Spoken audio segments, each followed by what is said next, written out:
Hi students, welcome to a dream classroom. ഇന്ന് നമ്മൾ sociology of India സെക്കൻഡിലെ block 2-ലെ യൂണിറ്റ് 8 എട്ടാമത്തെ യൂണിറ്റ് ആയിട്ടുള്ള unit 8 peasant movement in India, ഇന്ത്യയിലെ പെസൻസ് മൂവ്മെൻറ്റിനെ കുറിച്ചാണ് ഡിസ്കഷൻ നടത്താൻ പോകുന്നത്. കർഷക മൂവ്മെൻറ്റുകൾ, കർഷക പ്രസ്ഥാനങ്ങളെക്കുറിച്ചാണ് ഈ ഒരു എട്ടാമത്തെ യൂണിറ്റിൽ നമ്മൾ ഡിസ്കഷൻ നടത്തുന്നത്. അപ്പോൾ അതിൽ ഇമ്പോർട്ടൻ്റ് ആയിട്ടുള്ള ടോപ്പിക്കായിരുന്നു conceptualising peasant and peasant movement in India. അതായത് conceptualising peasant and peasant movement in India, ഇന്ത്യയിലെ കർഷകരെയും കർഷക പ്രസ്ഥാനങ്ങളെയും കുറിച്ചുള്ള കോൺസെപ്റ്റലൈസിങ് എന്ന് പറഞ്ഞാൽ ആശയവൽക്കരണം. ഇപ്പോൾ ഇന്ത്യയിലെ കർഷകരുടെയും കർഷക പ്രസ്ഥാനങ്ങളുടെയും ആശയവൽക്കരണത്തെക്കുറിച്ചാണ് ഈ ഒരു ടോപ്പിക്കിലൂടെ നമ്മൾ വ്യക്തമാക്കുന്നത്. അതിൽ നമുക്ക് ആദ്യം പഠിക്കാനുള്ളത് പെസൻറ്റ്, കർഷകരെന്താ എന്ന് പഠിക്കണം. അപ്പോൾ പെസൻറ്റ് മൂവ്മെൻറ്റ് ഇൻ ഇന്ത്യ എന്ന ഈ ചാപ്റ്ററിൽ ആദ്യം നമുക്ക് പെസൻറ്റ് എന്താ, കർഷകരെന്താ എന്ന് നമുക്ക് നോക്കാം. Peasants are subordinated, marginalised and underdog groups in society. കർഷകർ സമൂഹത്തിലെ അധീനവും അതേപോലെ തന്നെ അവഗണിതരും പിന്നോക്കമായ ഗ്രൂപ്പുമായിരുന്നു. അപ്പോൾ പെസൻറ്റ്സ് ആർ സബോർഡിനേറ്റർ, മറ്റുള്ളവരെ ആശ്രയിക്കുന്നവരും, സബോർഡിനേറ്റുകളും, മാർജിനലൈസ്ഡ് അവഗണിതരും, അണ്ടർഡോഗ് പിന്നോക്കമായ വിഭാഗത്തിലുള്ളവരുമായിട്ടാണ് ഇന്ത്യയിലെ പെസൻറ്റ്സ് കർഷകരെ കണ്ടിരുന്നത്. രാവന്തിയോളം ഇന്ത്യയിലെ ജനങ്ങൾക്ക് വേണ്ടി അധ്വാനിക്കുന്ന വിഭാഗമാണ് കർഷകരെ, പറഞ്ഞിട്ട് കാര്യമല്ല. ഇന്ത്യയിലെ കർഷകരെ കണ്ടിരുന്നത് എങ്ങനെയായിരുന്നു? Subordinated, marginalised, underdog groups in society. Peasants are subordinated, marginalised and underdog groups in society. ഇന്ത്യയിലെ കർഷകരെ അവഗണിതരും പിന്നോക്കാവസ്ഥയിലുള്ളവരുമായിട്ടൊക്കെയാണ്, ആശ്രിതരായിട്ടും അവഗണിതരായിട്ടും പിന്നോക്ക അവസ്ഥയിലുള്ളവരൊക്കെ ആയിട്ടാണ് അവരെ പരിഗണിച്ചിരുന്നത്. They are part of the little tradition and mostly uneducated and unsophisticated. മാത്രമല്ല ലിറ്റിൽ ട്രഡീഷൻ എന്ന സംസ്കാരത്തിൻ്റെ ഭാഗമാണ് അവർ. They are part of little tradition and mostly uneducated and unsophisticated. അതായത് ഇവരെ ഒരു ലിറ്റിൽ ട്രഡീഷൻ്റെ ഭാഗം, അതായത് ചെറിയൊരു പരമ്പരാഗത രീതിയുടെ ഭാഗമായ ഇവർ വിദ്യാഭ്യാസ യോഗ്യത നേടിയിട്ടില്ലാത്ത ആളുകളായിരുന്നു. And then next point, economically they are small producers and subsistence cultivators. സാമ്പത്തികമായി ചെറിയ ഉൽപാദകരും ഉപജീവന കർഷകരുമായിരുന്നു ഇവർ. Economically they are small producers, ചെറിയ ചെറിയ ഉൽപാദകരും അതേപോലെ തന്നെ പിന്നെ എങ്ങനെയായിരുന്നു, ഉപജീവന കർഷകരുമായിട്ടാണ്. സബ്സിസ്റ്റൻസ് കൾട്ടിവേറ്റേഴ്സ്, കൾട്ടിവേറ്റേഴ്സ് എന്ന് പറഞ്ഞാൽ കർഷകർ, സബ്സിസ്റ്റൻസ് കൾട്ടിവേറ്റേഴ്സ് എന്ന് പറഞ്ഞാൽ അന്നാന്നത്തെ ജീവിതം കണ്ടെത്തുന്നതിന് വേണ്ടിയുള്ള കൾട്ടിവേറ്റേഴ്സ് ആയിട്ട് മാത്രമാണ് ഇന്ത്യയിലെ കർഷകർ നിലനിന്നിരുന്നത്. They produce mainly for family consumption, not profit. അതുകൊണ്ട് തന്നെ അവർ ലാഭത്തിനല്ല, കുടുംബത്തിൻ്റെ ആവശ്യങ്ങൾക്ക് മാത്രമായിട്ടാണ് ഉൽപ്പാദനം നടത്തിയത്. വെറും സ്വന്തം ജീവിതം, സ്വന്തം കുടുംബത്തിൻ്റെ ജീവിതം, അന്നാന്നത്തെ ജീവിത നിത്യവൃത്തി കടന്നു പോകുന്നതിന് വേണ്ടി മാത്രമായിരുന്നു ഇന്ത്യയിലെ കർഷകർ കൃഷി അഗ്രികൾച്ചർ പ്രൊഡ്യൂസ് ചെയ്തത്. അതല്ലാതെ അവരൊരിക്കലും ഒരു ലാഭം അവർക്ക് അതിൽ നിന്നും ഏൺ ചെയ്യാൻ സാധിച്ചിരുന്നില്ല. ദേ produce mainly four family consumption. കുടുംബത്തിൻ്റെ ഉപഭോഗത്തിന് മാത്രമായിട്ടാണ് അവർ ഉൽപാദനം നടത്തിയത്. നോട്ട് പ്രോഫിറ്റ്, അവർക്കൊരു ലാഭം അതിൽ നിന്നും ലഭിച്ചിരുന്നില്ല. Historically peasant faced exploitation and oppression. അതുകൊണ്ട് തന്നെ ചരിത്രപരമായിട്ട് കർഷകർ വളരെയധികം ചൂഷിതരും അതേപോലെ ചൂഷണവും അടിച്ചമർത്തലും അനുഭവിച്ചിരുന്നു. Historically peasants faced exploitation and oppression. ചരിത്രപരമായിട്ട് നോക്കുകയാണെങ്കിൽ ഇന്ത്യൻ കർഷകർ ഒരുപാട് ചൂഷണങ്ങളും അടിച്ചമർത്തലും നേരിട്ടിരുന്നു. Their socio-economic condition shape their role in social change. അതുകൊണ്ട് തന്നെ അവരുടെ സാമൂഹിക സാമ്പത്തിക അവസ്ഥ മറ്റു മാറ്റത്തിൻ്റെ സ്വാധീനം ചെലുത്തപ്പെടുന്നവയായിരുന്നു. Their socio economic condition shape their role in social change. അപ്പോൾ സാമൂഹിക സാമ്പത്തിക അവസ്ഥ എന്ന് പറയുന്നത് സോഷ്യൽ ചേഞ്ചിനെ സ്വാധീനം ചെലുത്തുന്നതായിരുന്നു. Socio economic condition shape their role in social change. And then അടുത്തതായിട്ട് നമുക്കതിൽ തന്നെ ഈ പെസൻസുമായി റിലേറ്റഡ് ആയിട്ടൊരു കാര്യമാണ് ഏത് അടുത്ത ടോപ്പിക്കാണ് peasant and caste interference in India. Interface in India, interference അല്ല, ഇൻ്റർഫേസ് ഇൻ ഇന്ത്യ. ഇന്ത്യയിലെ കർഷകരും ജാതിയും തമ്മിലുള്ള ബന്ധം. ഇന്ത്യൻ പെസൻസും കാസ്റ്റും, ഇന്ത്യൻ കർഷകരും കാസ്റ്റ് ജാതിയും തമ്മിലുള്ള റിലേഷൻ എന്താ എന്നാണ് നമ്മൾ ഡിഫൈൻ ചെയ്യുന്നത്. Peasant and caste interface in India. The term peasant include small farmers, tenants, sharecroppers and landless labourers. അതായത് ഇന്ത്യയിലെ കർഷകരെ അറിയപ്പെട്ടത് ഏതൊക്കെ പേരുകളിലാണ്? സ്മാൾ ഫാമേഴ്സ് ചെറിയ കർഷകരെന്നും, ടെനൻസ് എന്നും, അതേപോലെ തന്നെ ഷെയർ ക്രോപ്പേഴ്സ് എന്നും, ലാൻഡ്ലെസ് ലേബർ ഭൂമിയില്ലാത്ത തൊഴിലാളികൾ എന്നീ പേരുകളിലൊക്കെയാണ് ഇന്ത്യൻ കർഷകരെ അറിയപ്പെട്ടിരുന്നത്. Small farmers, tenants, sharecroppers, landless labourers എന്നീ പേരുകളിലാണ് ഇന്ത്യയിലെ കർഷകരെ അറിയപ്പെട്ടിരുന്നത്. They are closely linked with SC, ST, OBC and other deprived group. അവരാരൊക്കെയായിരുന്നു? SC, ST, OBC തുടങ്ങിയ പിന്നാക്ക വിഭാഗത്തിലുള്ളവരുമായിട്ടാണ് ഈ ഇന്ത്യൻ പെസൻസ് അടുത്ത ബന്ധം പുലർത്തിയിരുന്നത്. ഇപ്പം ഇന്ത്യയിലെ കർഷകരെ വളരെയധികം ബന്ധം പുലർത്തിയിരുന്നത് ആരുമായിട്ടായിരുന്നു? ഇന്ത്യയിലെ പെസൻസ് എന്ന് പറയുന്നത് തന്നെ ആരെന്നെയായിരുന്നു? SC, ST വിഭാഗത്തിലും OBC ആൻഡ് അതർ ഡിപ്രൈവ്ഡ് ഗ്രൂപ്പിൽപ്പെട്ട ആളുകളായിരുന്നു ഇന്ത്യയിലെ പെസൻസ് ആയിട്ട് അറിയപ്പെട്ടിരുന്നത്. ലോക്കൽ നെയിം ഇൻക്ലൂഡ്, അതുകൊണ്ട് തന്നെ അവർക്ക് ഒരു ലോക്കൽ നെയിം ഉണ്ടായിരുന്നു. എന്തൊക്കെയാണ്? കിസാൻ, അതേപോലെ തന്നെ കൃഷക്, അതേപോലെ തന്നെ കിസാന്, കൃഷക്,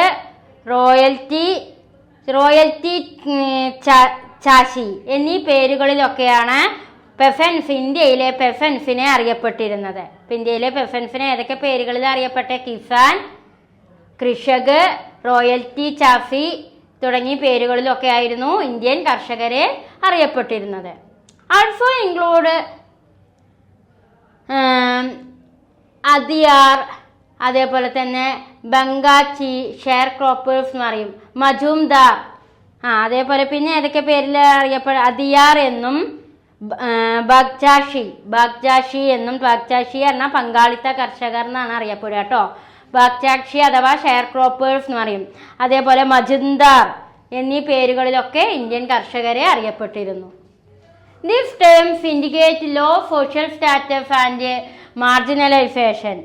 മാത്രമല്ല ഈ പേരുകൾ കർഷകരെ താഴ്ന്ന സാമൂഹിക നിലയാണ് സൂചിപ്പിച്ചിരുന്നത്. ദീസ് ടേംസ് ഇൻക്ലൂഡ്, ഈ പേരുകളൊക്കെ ലോ സോഷ്യൽ സ്റ്റാറ്റസ്, സാമൂഹിക പദവിയിൽ ലോവായിട്ട് താഴ്ന്ന നിലയിലാണ് ഈ പേരുകൾ അവരെ ആ പേരുകളിൽ അവരെ മനസ്സിലാക്കിയിരുന്നത്. Peasants are socially marginalised, economically weak and politically powerless. കർഷകർ സാമൂഹികമായി അവഗണിതരും സാമ്പത്തികമായി ദുർബലരും രാഷ്ട്രീയമായി അധികാരരഹിതരുമായിരുന്നു. Peasants are socially marginalised, economically weak and politically powerless. അതായത് കർഷകർ സാമൂഹികമായി അവഗണിക്കപ്പെട്ടവരും സാമ്പത്തികമായി ദുർബലരായവരും രാഷ്ട്രീയപരമായി അധികാരരഹിതരുമായിട്ടാണ് ഇന്ത്യൻ പെസൻസിനെ കണക്കാക്കിയിരുന്നത്. അടുത്തതായി നമുക്ക് അതിലെടുക്കാനുള്ള topic page 114 peasant movement in Indian context എന്ന ടോപ്പിക്കാണ്. നോക്കൂ, എന്താണ് peasant movements in Indian context എന്ന ടോപ്പിക്കിൽ നോക്കൂ. Peasant movements are collective efforts of peasant to bring social and economic change. അതായത് അപ്പം നമ്മൾ ഇന്ത്യൻ സാഹചര്യത്തിൽ കർഷക പ്രസ്ഥാനങ്ങളെ കുറിച്ചാണ് പറയുന്നത്. Peasants movement in Indian context. അപ്പോൾ അതിൽ പറയുന്നത് എന്താണ്? Peasant movements are collective effort of peasant to bring social and economic change. കർഷക പ്രസ്ഥാനങ്ങൾ സാമൂഹികവും സാമ്പത്തികമായ മാറ്റത്തിനുള്ള കൂട്ടായ ശ്രമമായിരുന്നു. Peasants' movements are collective efforts of peasants to bring social and economic change. കർഷക പ്രസ്ഥാനങ്ങൾ സാമൂഹികവും സാമ്പത്തികമായ മാറ്റത്തിനുള്ളൊരു കൂട്ടമായ ശ്രമമായിരുന്നു. They aim to change land ownership, wage credit system and exploitation. അതേപോലെ തന്നെ ഇനി എന്താ അവിടെ ഉദ്ദേശിക്കുന്നത്? ലക്ഷ്യം ഭൂമിയുടെ ഉടമസ്ഥാവകാശം, വേതനം, വായ്പാ സംവിധാനം, ചൂഷണം എന്നിവയിൽ മാറ്റം വരുത്തുക എന്നതായിരുന്നു ഈ മൂവ്മെൻറ്റിൻ്റെയൊക്കെ ലക്ഷ്യം. They aim to change land ownership, wage credit system and exploitation. അപ്പോൾ ഈ ഒരു പെസന്റ് മൂവ്മെൻറ്റിൻ്റെ ലക്ഷ്യം എന്ന് പറയുന്നത് എന്തിനു വേണ്ടിയായിരുന്നു? അതായത് ഭൂമിയുടെ ഉടമസ്ഥാവകാശവും വേജും വായ്പാ സംവിധാനവും കർഷകമേലുള്ള എക്സ്പ്ലോയിറ്റേഷനൊക്കെ ഒഴിവാക്കുക എന്ന ലക്ഷ്യത്തോടു കൂടിയാണ് ഈ പെസന്റ് മൂവ്മെൻറ്റ് രൂപം കൊണ്ടത്. Earlier caste system reduced chances of rebellion. മുമ്പ് ജാതി വ്യവസ്ഥ കാരണം വലിയ കലാപങ്ങൾ കുറവായിരുന്നു. And then British rule commercialized agriculture and caved peasant unrest. British ഭരണകാലത്ത് കാർഷിക വ്യാപാരവൽക്കരണം കർഷകരുടെ സമാധാനം തന്നെ നഷ്ടപ്പെടുത്താൻ കാരണമായി. British rule commercialised agriculture and caved peasant unrest. British ഭരണകാലഘട്ടത്തിൽ ഉണ്ടായ വ്യാപാര വാണിജ്യവൽക്കരണം കർഷകരുടെ സമാധാനം ഇല്ലാതാക്കുന്നതിനും കാരണമായി. അപ്പം അതിനെതിരെയുമാണ് ഈ പെസന്റ് മൂവ്മെൻറ്റുകൾ രൂപം കൊണ്ടത്. അതേപോലെ തന്നെ causes of impoverishment of peasantry. British ഭരണകാലഘട്ടത്തിൽ ഇന്ത്യൻ കർഷകർ നേരിട്ട പ്രശ്നങ്ങൾ എന്തൊക്കെയെന്നാണ് പറയുന്നത്. അപ്പോൾ ഈ പ്രശ്നങ്ങളൊക്കെയാണ് ഉടലെടുക്കാനുള്ള കാരണം, പെസന്റ് മൂവ്മെന്റ് ഉണ്ടാവാനുള്ള കാരണം. കർഷക പ്രസ്ഥാനം ഉടലെടുക്കാനുള്ള കാരണം ബ്രിട്ടീഷുകാർ നടപ്പാക്കിയ പല നയങ്ങളുമാണ് ഈ പെസന്റ് മൂവ്മെന്റുകൾ രൂപം കൊള്ളാണ്ടായ കാരണം. അപ്പം എന്തൊക്കെയായിരുന്നു ബ്രിട്ടീഷുകാർ കർഷകർക്ക് മേലെ നടപ്പാക്കിയിട്ടുണ്ടായിരുന്ന പ്രശ്നങ്ങൾ എന്ന് നമുക്ക് നോക്കാം. Causes of empowerment of peasantry. Colonial കാലത്ത് കർഷകരുടെ ദാരിദ്ര്യത്തിൻ്റെ കാരണം എന്തൊക്കെയാണ്? കൊളോണിയൽ എക്കണോമിക് പോളിസി, കൊളോണിയൽ സാമ്പത്തിക നയങ്ങൾ. കൊളോണിയൽ എന്ന് പറഞ്ഞാൽ ബ്രിട്ടീഷ് സാമ്പത്തിക നയങ്ങളെ. Decline of handicraft and over crowding on land. കൈത്തൊഴിലുകളുടെ തകർച്ചയും അതേപോലെ തന്നെ ഭൂമി പിടിച്ചെടുക്കലും ഒക്കെ എന്തിന് കാരണമായി? കർഷകർ അനുഭവിക്കുന്ന പല പ്രശ്നങ്ങൾക്കും കാരണമായി. ന്യൂ ലാൻഡ് റവന്യൂ സിസ്റ്റം, പുതിയ ഭൂവരുമാന സംവിധാനം. Colonial administrative and judicial system, colonial ഭരണവും ന്യായ വ്യവസ്ഥയും. ഇതൊക്കെ അങ്ങനെ ഈ പ്രശ്നങ്ങളൊക്കെ കൊണ്ടൊക്കെയാണ് ഉടലെടുക്കാനുള്ള കാരണവും പെസന്റ് മൂവ്മെന്റ് ഇന്ത്യയിൽ ആരംഭിച്ചത് എന്നാണ് പറയുന്നത്. അപ്പോൾ പെസന്റുമായി റിലേറ്റഡ് ആയിട്ടുള്ള കുറച്ച് കാര്യങ്ങളാണ്. അപ്പോൾ conceptualising peasant and peasant movement in India ചോദിച്ചു കഴിഞ്ഞാൽ ഇത്രയും കാര്യങ്ങൾ നിങ്ങൾ വെക്കണം കേട്ടോ. അപ്പോൾ അതുമായി റിലേറ്റഡ് ആയിട്ടുള്ള കാര്യങ്ങളാണ് ടീച്ചർ പോയിന്റുകളാക്കി എഴുതിയിട്ടിട്ടുള്ളത്. അപ്പോൾ ഇതിലെ ഓരോ കാര്യങ്ങളും നന്നായിട്ട് കൃത്യമായിട്ട് എഴുതിയെടുക്കുക. ഇനി നമ്മൾക്ക് ഇതിലെടുക്കാനുള്ള ടോപ്പിക്ക് എന്ന് പറയുന്നത് phase of peasant movement in India. അതായത് ഇന്ത്യയിലെ കർഷക പ്രസ്ഥാനങ്ങളുടെ ഓരോ ഫേസുകൾ, ഓരോ ഘട്ടങ്ങളാണ്. ഏത് ഘട്ടം തൊട്ട് ഏത് കാലഘട്ടം.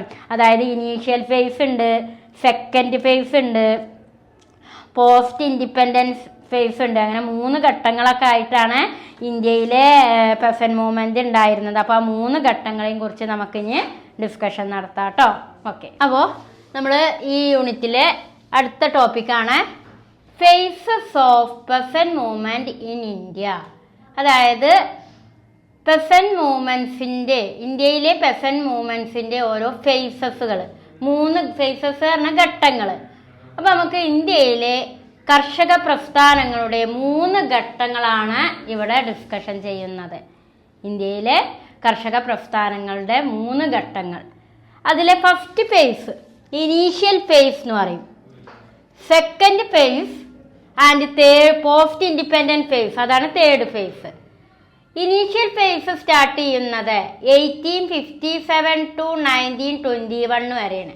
1857 തൊട്ട് 1921 വരെയുള്ള കാലഘട്ടമാണ് പെസന്റ് മൂവ്മെന്റിന്റെ ഇനീഷ്യൽ ഫേസ് അഥവാ ഫസ്റ്റ് ഫേസ് എന്നറിയപ്പെടുന്നത്.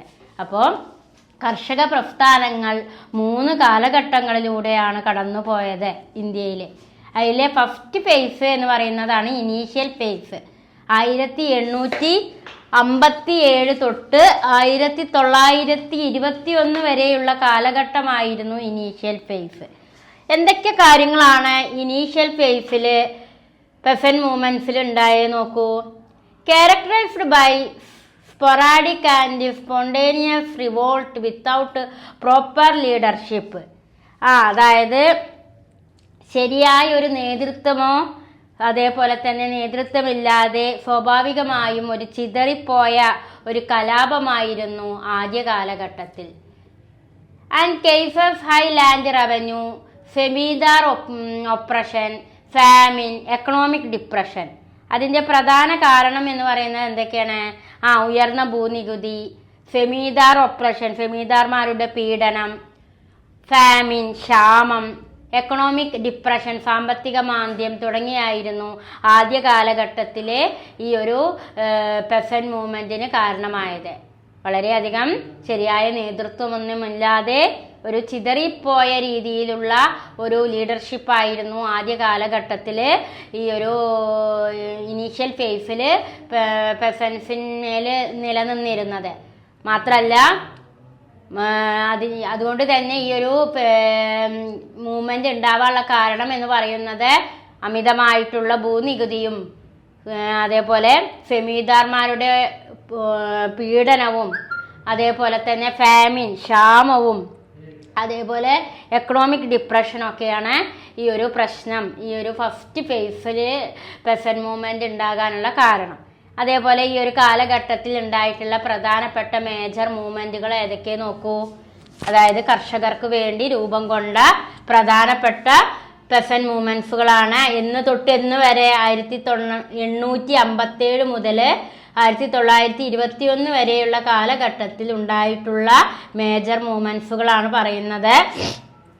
സാന്താൾ റബല്യൻ, സാന്താൾ കലാപം 1855, മറാത്ത അപ്രൈസിംഗ് 1875, മറാത്ത കലാപം 1875, ബംഗാൾ ടെനന്റ് സ്ട്രഗിൾ 1870-85, ബംഗാൾ കർഷക സമരങ്ങൾ 1870-85, ഔദ് റിവോൾട്ട്, ഔദ് കലാപം, പഞ്ചാബ് കിസാൻ സ്ട്രഗിൾ, ചമ്പാരൻ സത്യാഗ്രഹ 1970-18, കേദ സത്യാഗ്രഹ 1918, അതേപോലെ തന്നെ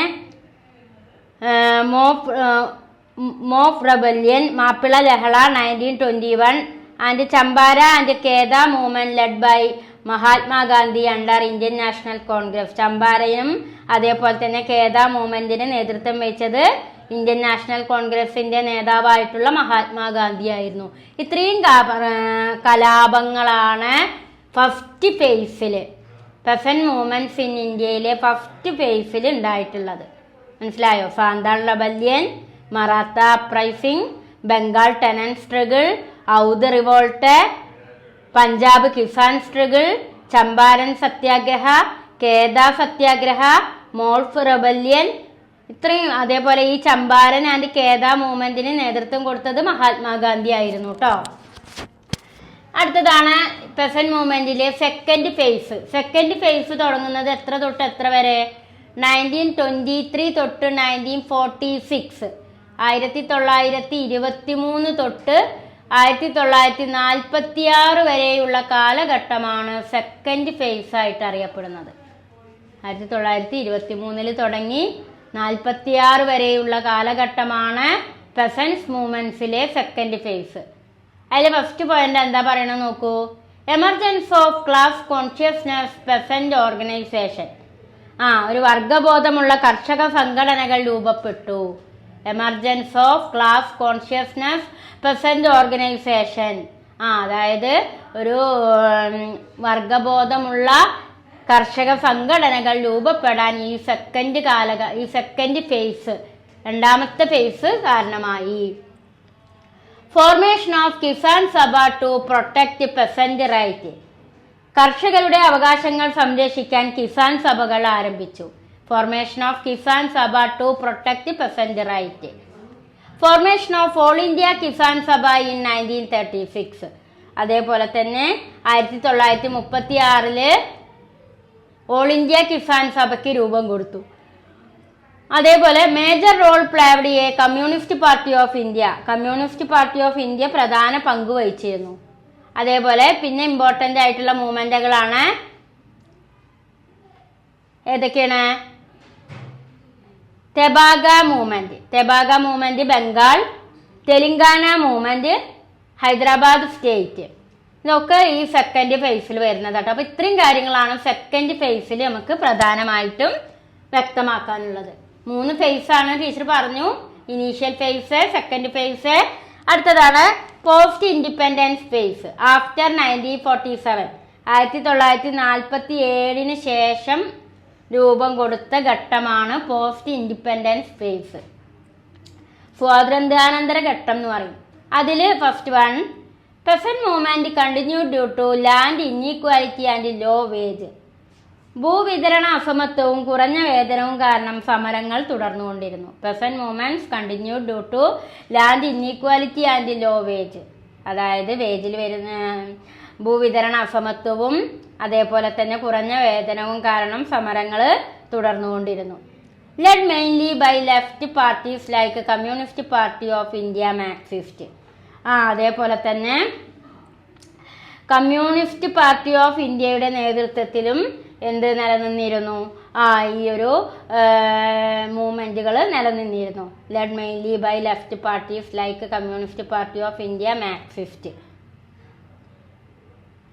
അതേപോലെ അങ്ങനെ ഈ കമ്മ്യൂണിസ്റ്റ് പാർട്ടി ഓഫ് ഇന്ത്യയുടെ നേതൃത്വത്തിൽ രൂപം കൊണ്ട ഈ മൂവ്മെൻറ്റ്സിൽ പ്രധാനമായും അവർ ആവശ്യപ്പെട്ടത് എന്താ ഡിമാൻഡ് ചെയ്തത്? Increase in agricultural wage. അതായത് കാർഷികപരമായിട്ടുള്ള പ്രവർത്തനങ്ങളിൽ വേതനം വർദ്ധിപ്പിക്കുക. Land to the tiller. അതേപോലെ തന്നെ കൃഷി ചെയ്യുന്നവർക്ക് ഭൂമി നൽകുക. ഇതൊക്കെയാണ് കമ്മ്യൂണിസ്റ്റ് പാർട്ടിയുടെ നേതൃത്വത്തിൽ രൂപം കൊണ്ട മൂവ്മെൻറ്റ്സ് ആവശ്യപ്പെട്ടത്. അതേപോലെ മേജർ ഇവന്റ് ആയിട്ട് ചൂണ്ടിക്കാണിക്കുന്നത് പ്രധാന നക്സൽബാരി റിവോൾട്ട് 1957 അറ്റ് നക്സൽബാരി. അപ്പോൾ നക്സൽബാരി കലാപവും ഈ പോസ്റ്റ് ഇൻഡിപെൻഡൻറ്റ് ഫേസിൽ നിലനിന്നിരുന്ന ഒരു മൂവ്മെൻ്റ് ആയിട്ടാണ് എടുത്തു പറയാനുള്ളത്. അപ്പോൾ ഇത്രയും കാര്യങ്ങളാണ്. ഇതിൽ കൂടുതലായിട്ട് നിങ്ങൾക്ക് ടെസ്റ്റിൽ ഉണ്ടെങ്കിൽ ഉണ്ട്. ഞാൻ ഇതിലെ ഇമ്പോർട്ടൻ്റ് ആയിട്ടുള്ള കാര്യങ്ങൾ മാത്രമേ ഇതിൽ തന്നിട്ടുള്ളൂ കേട്ടോ. അതായത് phase of peasant movement in India. ഇന്ത്യയിലെ കർഷക പ്രസ്ഥാനങ്ങൾ ഏതൊക്കെ ഫേസുകളാണ് ചോദിച്ചാൽ 3 ഫേസാണുള്ളത്. ഇനീഷ്യൽ ഫേസ്, അതിൽ വരുന്ന കാര്യങ്ങളാണിത്. പിന്നെ സെക്കൻഡ് ഫേസിൽ വരുന്നതാണ് അത് എഴുതിയിട്ടിട്ടുള്ളത്. പോസ്റ്റ് ഇൻഡിപെൻഡൻറ്റ് ഫേസ്, അതാണ് തേർഡ് ഫേസ്. അതിൽ വരുന്ന കാര്യങ്ങൾ വളരെ ഷോർട്ടായിട്ടാണ് ടീച്ചർ എഴുതിയിട്ടിട്ടുള്ളത്. അപ്പോൾ ഇത് നന്നായിട്ട് മനസ്സിലാക്കുക. അതിനോടൊപ്പം തന്നെ നിങ്ങളെ ടെക്സ്റ്റ് ബുക്കിൽ ഇതിനെക്കുറിച്ച് ഒരുപാട് കാര്യങ്ങൾ പറയുന്നുണ്ട്. അത് വായിച്ചു നോക്കും ചെയ്യാം കേട്ടോ. ഇനി നമ്മൾക്ക് ഇതിൽ എടുക്കാനുള്ളത് radical peasant movement in India. അതായത് ഇന്ത്യയിലെ പെസന്റ് മൂവ്മെന്റുകളുടെ ഏതൊക്കെയാണ് പെസന്റ് മൂവ്മെന്റുകൾ ഇന്ത്യയിൽ ഉണ്ടായിട്ടുള്ളത് എന്നുള്ളത് നമുക്ക് വിശദീകരിക്കാം. അതിൽ സാന്താൾ റെബല്യൻ, മറാത്ത അപ്രൈസിംഗ്, ചമ്പാരൻ സത്യാഗ്രഹം, അങ്ങനെ പ്രധാനപ്പെട്ട റാഡിക്കൽ പെസന്റ് മൂവ്മെന്റ്സുകൾ ഏതൊക്കെയെന്ന് നമുക്ക് പരിശോധിക്കാം. ഓക്കെ ഹൈ സ്റ്റുഡൻസ്, അപ്പോൾ നമ്മൾ ഇനി ഒരു ഇമ്പോർട്ടൻ്റ് ആയിട്ടുള്ള വലിയൊരു എസ്സേക്കാണ് ഈ യൂണിറ്റിൽ കിടക്കുന്നത്. നോക്കൂ, radical peasant movement in India. ഇന്ത്യയിലെ പ്രധാനപ്പെട്ട കർഷക പ്രസ്ഥാനങ്ങളാണ് നമ്മൾ ഡിസ്കഷൻ നടത്തുന്നത്. പ്രധാനമായും 7 പെസൻസ് മൂവ്മെൻറ്റ്സുകളാണ് ഇവിടെ എഴുതിയിട്ടിട്ടുള്ളത്. അതിൽ നമുക്ക് ഓരോന്നായിട്ട് നമുക്ക് അനലൈസ് ചെയ്യാം കേട്ടോ. അപ്പോൾ radical peasant movement in India ചോദിച്ചു കഴിഞ്ഞാൽ ഈ 7 പോയിന്റുകൾ ആദ്യം വെക്കുക. ഏതൊക്കെയാണ് radical movements in India? Santhal rebellion of 1855, Santhal rebellion. അതേപോലെ തന്നെ മറാത്ത അപ്രൈസിംഗ് ഓഫ് 1875, ചമ്പാരൻ സത്യാഗ്രഹ 1917-18, അതേപോലെ തന്നെ മോൾഫ് റെബല്യൻ ഇൻ മലബാർ 1921, അതേപോലെ Tebhaga movement in Bengal 1946-47, Telangana movement 1946-52, Naxalite movement in West Bengal 1957-71. അപ്പോൾ ഇത്രയും പെസൻസ് മൂവ്മെൻറ്റ്സുകളാണ് ഇന്ത്യയിലെ റാഡിക്കൽ പെസൻറ്റ് മൂവ്മെൻറ്റ്സ് എന്നറിയപ്പെടുന്നത്. 7 എണ്ണം ഉണ്ട്. അതിലെ 3 എണ്ണമാണ് ടീച്ചർ ഇപ്പോൾ ഈ ബോർഡും എഴുതിയിട്ടിട്ടുള്ളത്. ബാക്കി നമുക്ക് അടുത്ത ക്ലാസ്സിൽ ഡിസ്കഷൻ ചെയ്യാം. അപ്പോൾ റാഡിക്കൽ പെസൻറ്റ് മൂവ്മെൻറ്റ് ചോദിച്ചു കഴിഞ്ഞാൽ നിങ്ങൾ ഈ 7 പോയിൻറ്റ്സുകൾ ആദ്യം വെക്കണം. പിന്നെ നമ്മൾക്ക് ഓരോന്നും എടുത്ത് ഡിസ്കഷൻ ചെയ്യുകയാണ് ചെയ്യേണ്ടത്. അപ്പോൾ അതിലെ ആദ്യത്തേതാണ് സാന്താൾ റബല്യൻ. സാന്താൾ കലാപം അഥവാ സാന്താൾ റബല്യൻ. എന്നാണ് സാന്താൾ കലാപം പൊട്ടിപ്പുറപ്പെട്ടത്? 1855 1855 സാന്താൾ റബല്യൻ അഥവാ സാന്താൾ കലാപം ഇന്ത്യയിൽ പൊട്ടിപ്പുറപ്പെട്ടത്. അതായത് took place in peasant Jharkhand and west Bengal. അതായത് ജാർഖണ്ഡിലെയും പശ്ചിമ ബംഗാൾ പ്രദേശങ്ങളിലാണ് ഈ സാന്താൾ റബല്യൻ ഉണ്ടായത്. ആർക്കെതിരെ ആയിരുന്നു? Revolt against British rule, zamindar and money lenders. British ഭരണത്തെയും സെമീദാർമാരെയും അതേപോലെ തന്നെ മണി ലെൻഡേഴ്സ് പണ ഇടപാടുകാർക്കുമെതിരെ ആയിരുന്നു സാന്താൾ കലാപം വെസ്റ്റ് ബംഗാളിലും ജാർഖണ്ഡിലും പൊട്ടിപ്പുറപ്പെട്ടത്. കാരണം അവിടുത്തെ വെസ്റ്റ് ബംഗാളിലെയും ജാർഖണ്ഡിലെയും പാവപ്പെട്ട കർഷകരേനെ പെസൻസിനെ വളരെ ദുരിതപൂർണമാക്കിയവരുടെ കാർഷിക ജീവിതം ആരൊക്കെ ചേർന്ന ബ്രിട്ടീഷുകാരും വലിയ വലിയ ജമീന്ദാന്മാരും മണി ലെൻഡേഴ്സും. കാരണം വലിയൊരു തുക ഈ പെസൻസ് പാട്ടമായിട്ട് കൊടുക്കണം. മാത്രമല്ല അങ്ങനെ അവർക്ക് ബ്രിട്ടീഷുകാർ പറയുന്നത് പ്രകാരമായിരുന്നു സെമീദാർമാർ ഇവരിൽ മേൽ നികുതി ചുമത്തിയിരുന്നത്. അങ്ങനെ നികുതി കൊടുക്കാനും പാട്ടം കൊടുക്കാനും ഒന്നും കഴിയാതെ വന്നപ്പോൾ വലിയ വലിയ മണി ലെൻഡേഴ്സിനെ പണ ഇടപാടുകാരേനെ ഇവർ പണത്തിന് വേണ്ടി സമീപിച്ചു. അങ്ങനെ ഇവരേനെ വലിയൊരു എമൗണ്ട് പണം അവർ വായ്പ മേടിക്കുന്നതിനും അതിൻ്റെ പലിശ കൊടുക്കുന്നതിനൊക്കെ ഈ പാവപ്പെട്ട ദരിദ്ര കർഷകർ ഫേസ് ചെയ്യേണ്ടി വന്നു. അതാണ് പൊട്ടിപ്പുറപ്പെടാൻ കാരണമായത് സാന്താൾ റബല്യൻ 1855. പ്രധാനമായും സാന്താൾ റബല്യൻ ആർക്കെതിരെയായിരുന്നു? ബ്രിട്ടീഷുകാർക്കും സെമീദാർമാർക്കും മണി ലെൻഡേഴ്സിനുമായിരുന്നു. അതിൻ്റെ കാരണം എന്ന് പറയുന്നത് ഹെവി ടാക്സ് ഉയർന്ന നികുതിയും, ലോസ് ഓഫ് ലാൻഡ് ഭൂമി നഷ്ടപ്പെടലും, ഡെപ്റ്റ് ബേർഡൻ കടബാധ്യതയൊക്കെയാണ് സാന്താൾ കലാപം പൊട്ടിപ്പുറപ്പെടാനുണ്ടായ കാരണം. അപ്പോൾ വലിയൊരു എമൗണ്ട് ടാക്സ് നികുതിയായിട്ട് ഈ പെസൻസ് കൊടുക്കേണ്ടി വന്നപ്പോൾ അത് കൊടുക്കാൻ കഴിയാതെ വന്നതോടുകൂടി അവരുടെ ഭൂമിയൊക്കെ പിടിച്ചെടുത്തു. അങ്ങനെ ഭൂമി നഷ്ടപ്പെട്ടു. വലിയൊരു കടബാധിതരായി തീർന്നു അവർ. അങ്ങനെ കടം കൊണ്ട് നിൽക്കാൻ കഴിയാത്തൊരവസ്ഥയും കൃഷി ചെയ്യാൻ പറ്റാത്തൊരവസ്ഥയൊക്കെ നേരിട്ടപ്പോഴാണ് അവർ ബ്രിട്ടീഷുകാർക്കെതിരെയും മണി ലെൻഡേഴ്സിനെതിരെയും ജമീന്ദാന്മാർക്കെതിരെയും റബല്യൻ കലാപം അഴിച്ചുവിട്ടത്. അതാണ് സാന്താൾ റബല്യൻ. അതേപോലെ അതിൻ്റെ ലീഡേഴ്സ് എന്ന് പറയുന്നത് സിന്ധു മുർമു ആൻഡ് കാനു മുർമു. ഈ 2 ആളുകളുമായിരുന്നു ഈ സാന്താൾ റബല്യന് നേതൃത്വം കൊടുത്തിരുന്നത്. അതിൻ്റെ result suppressed by the British army. പക്ഷേ ബ്രിട്ടീഷ് സൈന്യം ഈ കലാപത്തെ അടിച്ചമർത്തുകയാണ് ഉണ്ടായത്. അപ്പം അതിൽ വേണ്ട കാര്യമാണ് ടീച്ചർ ഈ സാന്താൾ റബല്യൻ എവിടെയാണ് ഉണ്ടായത്, ആർക്കെതിരെയാണ് ഉണ്ടായത്, അതിൻ്റെ കാരണം എന്താണ്, ആരാണ് അതിൻ്റെ ലീഡേഴ്സ്, അതിൻ്റെ റിസൾട്ട്. ഇത്രയും കാര്യങ്ങളാണ് അതിൻ്റെ ഷോർട്ടായിട്ടുള്ള പ്രധാനപ്പെട്ട കാര്യങ്ങൾ ഇതിൽ എഴുതിയിട്ടിട്ടുള്ളത് കേട്ടോ. ഓക്കെ, അടുത്തതാണ് മറാത്ത അപ്രൈസിങ്. മറാത്ത കലാപം 1875 1875 മറാത്ത അപ്രൈസിങ്. മറാത്ത കലാപം എവിടെ ഉണ്ടായത്? പൂനെയിലാണ്. Occurred in Poona and Ahmednagar. പൂനെയിലും അഹമ്മദ് നഗർ പ്രദേശങ്ങളിലായിരുന്നു ഈ മറാത്ത അപ്രൈസിങ് പൊട്ടിപ്പുറപ്പെട്ടത്. അതിൻ്റെ കോസസ്, അതിൻ്റെ കാരണം എന്ന് പറയുന്നത് heavy land revenue by British, exploitation by money lenders. ബ്രിട്ടീഷുകാരുടെ ഉയർന്ന ഭൂനികുതിയും അതേപോലെ തന്നെ മണി ലെൻഡേഴ്സിൻ്റെ ചൂഷണവും സഹിക്കാൻ വയ്യാത്തതോടുകൂടിയാണ് മറാത്തയിലെ കർഷകർ പെസൻസ് കലാപത്തിന് ആഹ്വാനം ചെയ്തത്.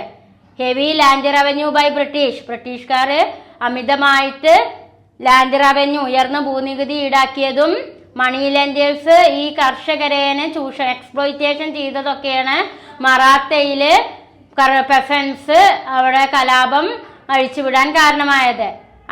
അങ്ങനെ ആ പെസൻസ് എന്തൊക്കെയാണ്? ബോയ്ക്കോട്ടഡ് മണി ലെൻഡേഴ്സ്, അവർ പണക്കാര് ഈ മണി ലെൻഡേഴ്സിനെ ബഹിഷ്കരിച്ചു. ബേൺഡ് ഡെപ്റ്റ് റെക്കോർഡ്, അതേപോലെ ഡെപ്റ്റ് റെക്കോർഡ് പറഞ്ഞാൽ എന്താണ്? കടം വാങ്ങിയ റെക്കോർഡ്. കടം വാങ്ങി ഈ മണി ലെൻഡേഴ്സ് ഈ കർഷകർക്ക് പണം വായ്പ കൊടുത്തിരുന്നു, വലിയ തുക പലിശയ്ക്ക്.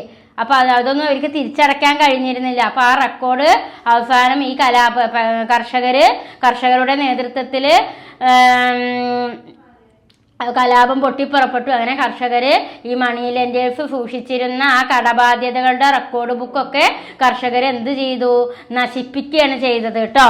അതാണ് ഇവിടെ പറയുന്നത്. ബോയ്ക്കോട്ട്, മണി ലെൻഡേഴ്സിനെ ബഹിഷ്കരിക്കുകയും അവരുടെ റെക്കോർഡ്, ഈ ഡെപ്റ്റ് റെക്കോർഡ്, കടബാധ്യതാ പുസ്തകങ്ങൾ നശിപ്പിക്കുകയും ചെയ്തു. അങ്ങനെ അതിന്റെ റിസൾട്ട് എന്ന് പറയുന്നത് സപ്രസ്ഡ് ബൈ ഗവൺമെന്റ് പക്ഷെ ഈ മറാത്ത അപ്രൈസിംഗ് അടിച്ചമർത്തുകയാണ് ചെയ്തത്. Deccan agriculturist relief act passed in 1879. അങ്ങനെ പിന്നീട് 1879 ഒരു ഡക്കാൻ അഗ്രികൾച്ചറിസ്റ്റ് റിലീഫ് ആക്ട് എന്ന പേരിൽ ഒരു നിയമം പാസ്സാക്കുകയും ചെയ്തു. ഇതാണ് മറാത്ത അപ്രൈസിംഗിൽ പ്രധാനപ്പെട്ടതായിട്ട് ടീച്ചർ നിങ്ങൾക്ക് ഇവിടെ എഴുതിയിട്ടിട്ടുള്ളത്. നിങ്ങളെ ടെസ്റ്റിൽ ഇതിലും കൂടുതലായിട്ട് വൈഡായിട്ട് ഉണ്ടായിരിക്കും. നിങ്ങൾക്ക് അതിൽ വേണ്ട കാര്യം മാത്രമാണ് ടീച്ചർ ഇതിൽ എഴുതിയിട്ടിട്ടുള്ളത് എന്ന് മാത്രം. അടുത്തതാണ് ചമ്പാരൻ സത്യാഗ്രഹ.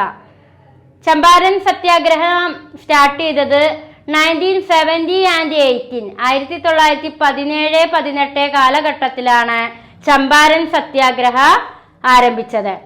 Took place in Champaran, Bihar. അതായത് ബീഹാറിലെ ചമ്പാരനിലാണ് ചമ്പാരൻ സത്യാഗ്രഹ രൂപം കൊടുത്തത്. അതിന്റെ കാരണം എന്ന് പറയുന്നത് forced indigo cultivation, tinkathia system. അതായത് നീലം കൃഷി നിർബന്ധമാക്കി. നീലം കൃഷി അറിയണത് എന്തിനു വേണ്ടിയിട്ടാ? പുകയില പോലത്തെ ഉൽപ്പന്നങ്ങൾ ഈ കർഷകരെ കൊണ്ട് നിർബന്ധിച്ച് കൃഷി ചെയ്യിപ്പിച്ചു. അപ്പൊ അതിനെതിരെയാണ് ചമ്പാരനിൽ വെച്ച് ചമ്പാരൻ സത്യാഗ്രഹം ഉണ്ടായ. മാത്രമല്ല ഈ പാവപ്പെട്ട കർഷകരെ ഉപയോഗിച്ച് ഈ നീലം കൃഷി ചെയ്യിപ്പിക്കുകയും അതേപോലെ തന്നെ അവരെ കൊണ്ട് അമിതമായി പണിയെടുപ്പിക്കുകയും അവർക്ക് കൂലി കൊടുത്തിരുന്നില്ല. ഇതൊക്കെയാണ് ചമ്പാരൻ സത്യാഗ്രഹം ഉണ്ടാവാനുള്ള കാരണം. ചമ്പാരനിലാണ്, ബീഹാറിലെ ചമ്പാരനിലാണ് ചമ്പാരൻ സത്യാഗ്രഹം നടന്നത്. അത് ഇൻഡിഗോ കൾട്ടിവേഷനെതിരെ ആയിരുന്നു ഈ ഒരു ചമ്പാരൻ സത്യാഗ്രഹം നടന്നത്. എക്സ്പ്ലോയിറ്റേഷൻ ആൻഡ് ലോ പ്രൈസസ്, മാത്രമല്ല കുറഞ്ഞ കൂലിയാണ് അവർക്ക് നൽകുക. അവരെ ചൂഷണം ചെയ്യുകയും കർഷകരെ ചൂഷണം ചെയ്യുകയും കുറഞ്ഞ കൂലി കൊടുക്കുന്നതിനെതിരെയൊക്കെയാണ് ചമ്പാരൻ സത്യാഗ്രഹം നടന്നത്. അത് ചമ്പാരൻ സത്യാഗ്രഹത്തിന്റെ ലീഡർഷിപ്പ് നേതൃത്വം വഹിച്ചത് മഹാത്മാഗാന്ധി ആയിരുന്നു. കൂടാതെ രാജേന്ദ്ര പ്രസാദ്, JB കൃപാലിനി തുടങ്ങിയ മറ്റു നേതാക്കന്മാരും ചമ്പാരൻ സത്യാഗ്രഹത്തിന് നേതൃത്വം വഹിച്ചു. അപ്പോൾ ചമ്പാരനിലെ കർഷകരെ കൊണ്ട് നീലം കൃഷി ചെയ്യിപ്പിക്കുകയും അമിതമായി അവരെ തൊഴിൽ ചൂഷിതരാക്കുകയും അവർക്ക് കൂലി കൊടുക്കാതിരിക്കുകയും ചെയ്തപ്പോഴാണ് ഗാന്ധിജിയുടെ നേതൃത്വത്തിൽ ബീഹാറിൽ ചമ്പാരൻ സത്യാഗ്രഹത്തിന് തുടക്കം കുറിച്ചത്. ഗാന്ധിജി മാത്രമായിരുന്നില്ല, അതിലെ മറ്റ് നേതാക്കന്മാർ എന്ന് പറയുന്നത് രാജേന്ദ്ര പ്രസാദും JB കൃപാലിനി തുടങ്ങിയ മറ്റു നേതാക്കന്മാരും കൂടി ഉൾപ്പെട്ടുകൊണ്ടാണ് ഈ ചമ്പാരൻ സത്യാഗ്രഹം നടന്നത്. അതിന്റെ റിസൾട്ട് എന്ന് പറയുന്നത് എന്താണ്? ഈ ഒരു ടീൻ കാത്തിയ സിസ്റ്റം അബോളിഷ്ഡ്. ഈ ഇത്തരത്തിലുള്ള ഈ നീലം കൃഷി ചെയ്യുന്ന ആ ഒരു സിസ്റ്റം ഒഴിവാക്കുന്നതിന് സഹായിച്ചു ഈ ചമ്പാരൻ സത്യാഗ്രഹം മൂലം. അപ്പൊ മാത്രമല്ല കർഷകരെ ഉപയോഗിച്ച് അമിതമായി കർഷകരെ എക്സ്പ്ലോയിറ്റേഷൻ ചെയ്തുകൊണ്ട് അവരെ കൊണ്ട് തൊഴിൽ ചെയ്യിപ്പിക്കുന്നതും, ഒരു ദിവസത്തിൽ 24 മണിക്കൂറുണ്ടെങ്കിൽ 18 മണിക്കൂറും ജോലി ചെയ്യേണ്ട അവസ്ഥയായിരുന്നു ചമ്പാരനിലെ പെസൻസിന്. അപ്പം അതൊക്കെ അതിനെതിരെയൊക്കെയാണ് ഗാന്ധിജിയുടെ നേതൃത്വത്തിൽ സത്യാഗ്രഹം നടന്നത്. അപ്പോൾ അതിനൊക്കെ ഒരു പരിധി വരെ മാറ്റം വരുത്താൻ ഈ സത്യാഗ്രഹത്തിന് സാധിച്ചിട്ടുണ്ട്.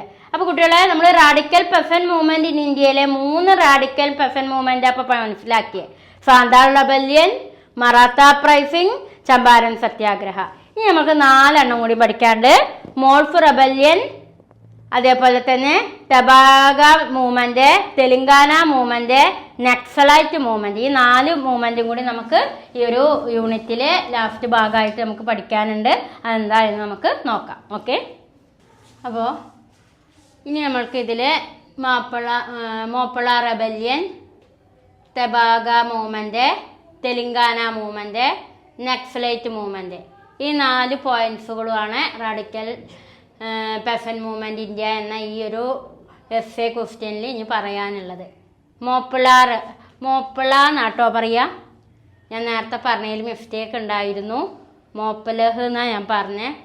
മാപ്പിള എന്ന് നമ്മൾ ഇവിടെ പറയുന്നുണ്ടെങ്കിലും മോപ്പിള എന്നാണ് പ്രൊണൗൺസ് ചെയ്യേണ്ടത്. മോപ്പിള റെബല്യൻ ഇൻ മലബാർ ഏരിയയിൽ ഉണ്ടായിട്ടുള്ള മാപ്പിള ലഹള അഥവാ മോപ്പിള റെബല്യൻ എന്ന് പറയും. 1921 മാപ്പിള ലഹള ഉണ്ടായത്.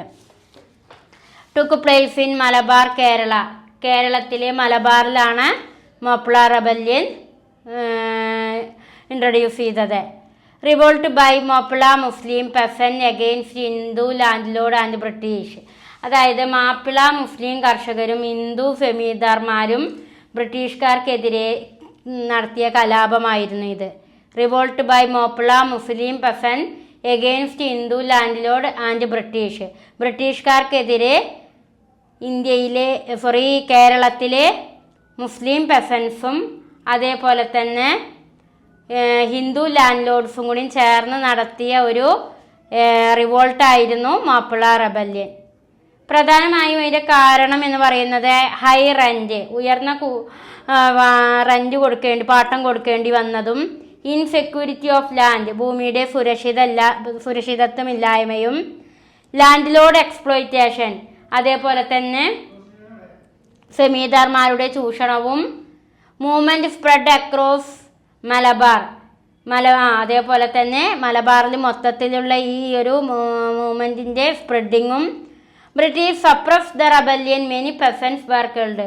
അപ്പോൾ ഇത് അമിതമായിട്ടുള്ള പാട്ടം വാങ്ങലും ഭൂമിയുടെ സുരക്ഷിതത്വമില്ലായ്മയും ലാൻഡ് ലോഡിൻ്റെ എക്സ്പ്ലോയിറ്റേഷനും ഇതൊക്കെയാണ് ബ്രിട്ടീഷുകാർക്കെതിരെ മുസ്ലിം പെസൻസും അതേപോലെ തന്നെ ഹിന്ദു ലാൻഡ് ലോഡ്സും തിരിയുകയും അങ്ങനെയാണ് മാപ്പിള റെബല്യൻ പൊട്ടിപ്പുറപ്പെട്ടത്. മാത്രമല്ല പക്ഷേ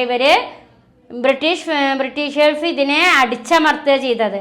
British suppress the rebellion many peasants were killed. അപ്പോൾ ബ്രിട്ടീഷുകാർ ഇതിനെ അടിച്ചമർത്താൻ ശ്രമിച്ചപ്പോൾ ഒരുപാട് കർഷകർ ഇതിൽ മരണപ്പെടാൻ കാരണമായി. ഇതാണ് 1921 മാപ്പിള ലഹള അഥവാ മലബാർ റെബല്യൻ എന്നറിയപ്പെടുന്നത് കേട്ടോ. ഇതും ഒരു റാഡിക്കൽ പെസൻസ് മൂവ്മെൻറ്റിൽ വരുന്നതാണ്. അടുത്തതാണ് Tebhaga movement 1946-47. 1946-47 Tebhaga movement introduce ചെയ്തത്. ഒക്കേഡ് ഇൻ ബംഗാളിലായിരുന്നു ഇത് നടന്നത്. Organised by All India Kisan Sabha, അതായത് ഓൾ ഇന്ത്യ കിസാൻ സഭയാണ് തെബാഗ മൂവ്മെൻറ്റിന് നേതൃത്വം കൊടുത്തത്. പ്രധാനമായും ആവശ്യങ്ങൾ എന്ന് പറയുന്നത് ഈ തെബാഗ മൂവ്മെൻറ്റിൻ്റെ ഭാഗമായിട്ട് എന്താണ് ഡിമാൻഡ് ചെയ്യപ്പെട്ടത്? ഷെയർ ക്രോപ്പേഴ്സ് ഡിമാൻഡഡ് 2/3 ഷെയർ, കർഷകർക്ക് വിളവിൻ്റെ 2/3 ഭാഗമെങ്കിലും ലഭിക്കണം. Of produce instead of half, കർഷകർക്ക് വിളവിൻ്റെ 2/3 ഭാഗമെങ്കിലും 3 ഭാഗം ഉണ്ടെങ്കിൽ അതിൽ 2 ഭാഗമെങ്കിലും കർഷകർക്ക് നൽകണം എന്ന ആവശ്യവുമായിട്ടായിരുന്നു ഈ ഒരു മൂവ്മെൻറ്റിന് തുടക്കം കുറിച്ചത്. അതല്ലാതെ കാരണം എന്ന് പറയുന്നത് എക്സ്പ്ലോയിറ്റേഷൻ ഓഫ് ജോട്ടാദാസ് എന്ന് പറഞ്ഞാൽ ആരാ? ലാൻഡ് ലോഡിനെയാണ് ജോട്ടാദാസ് എന്ന് പറയുക കേട്ടോ.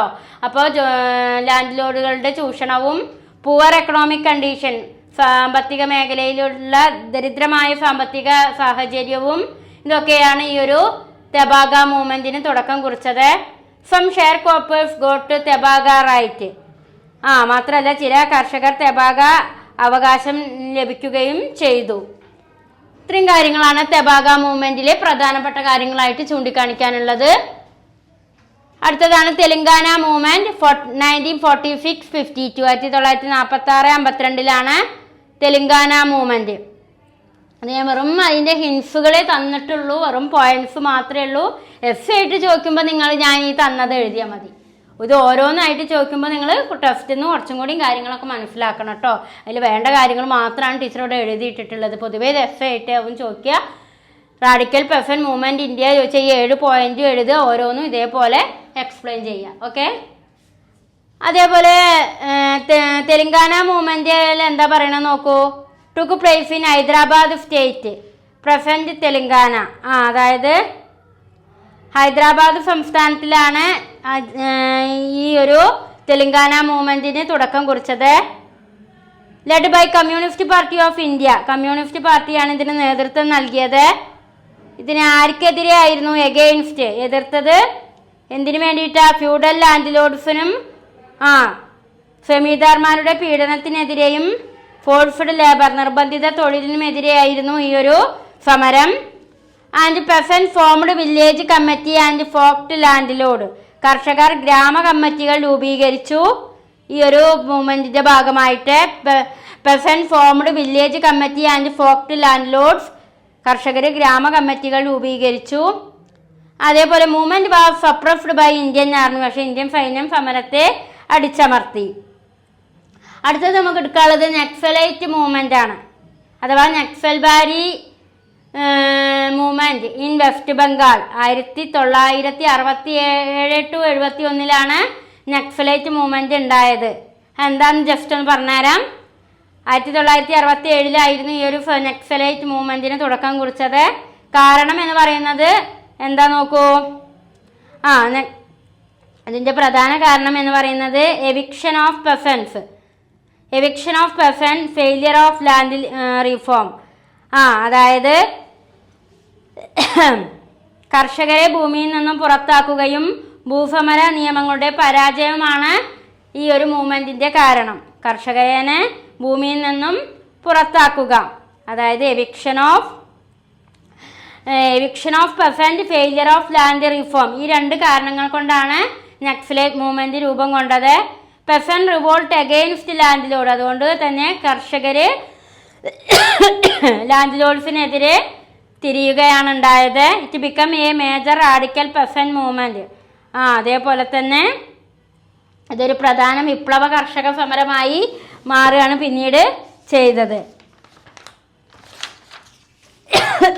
ഇതാണ് നക്സലൈറ്റ് മൂവ്മെന്റിൽ കൂടുതലായിട്ട് പ്രത്യേകിച്ചൊന്നുമില്ല. വെസ്റ്റ് ബംഗാളിലാണ് ഈ ഒരു സമരം പൊട്ടിപ്പുറപ്പെട്ടത്. കർഷകരെ ഭൂമിയിൽ നിന്നും പുറത്താക്കാൻ ശ്രമിച്ചതിനെതിരെയും ഭൂസമര നിയമങ്ങളുടെ പരാജയമാണ് ഈ നക്സൽബാരി മൂവ്മെന്റിന് തുടക്കം കുറിച്ചത്. കർഷകർ ജമീന്ദാർമാർക്കെതിരെ കലാപം നടത്തി. മാത്രമല്ല ഇതൊരു പ്രധാന വിപ്ലവ കർഷക സമരമായി മാറുകയും ചെയ്തു. പിന്നെ അതുമായി ബന്ധപ്പെട്ടുകൊണ്ട് കൂടുതൽ കാര്യങ്ങൾ അതിലുണ്ട്. ജസ്റ്റ് ഒന്ന് നോക്കിയാൽ മതി. നിങ്ങളോട് radical peasant movement in India ചോദിച്ചു കഴിഞ്ഞാൽ ഈ 7 പോയിന്റ്സും അതിൽ വരുന്ന കാര്യങ്ങളുമാണ് നിങ്ങൾ വെക്കേണ്ടത്. അപ്പം ഇത്രയും കാര്യങ്ങളാണ് നമുക്ക് ഈ ഒരു പെസൻസ് മൂവ്മെന്റ് എന്ന ഈ ഒരു ചാപ്റ്ററിൽ നിങ്ങൾക്ക് പറഞ്ഞു തരാനുണ്ടായിരുന്നത്. അപ്പോൾ ഈ ഒരു എസ്സേയോട് കൂടി 7 പോയിന്റ് നമ്മൾ അനലൈസ് ചെയ്തു. ഈ എസ്സേയോട് കൂടി ഈ ചാപ്റ്റർ കംപ്ലീറ്റ് ആയി കേട്ടോ. ഓക്കെ.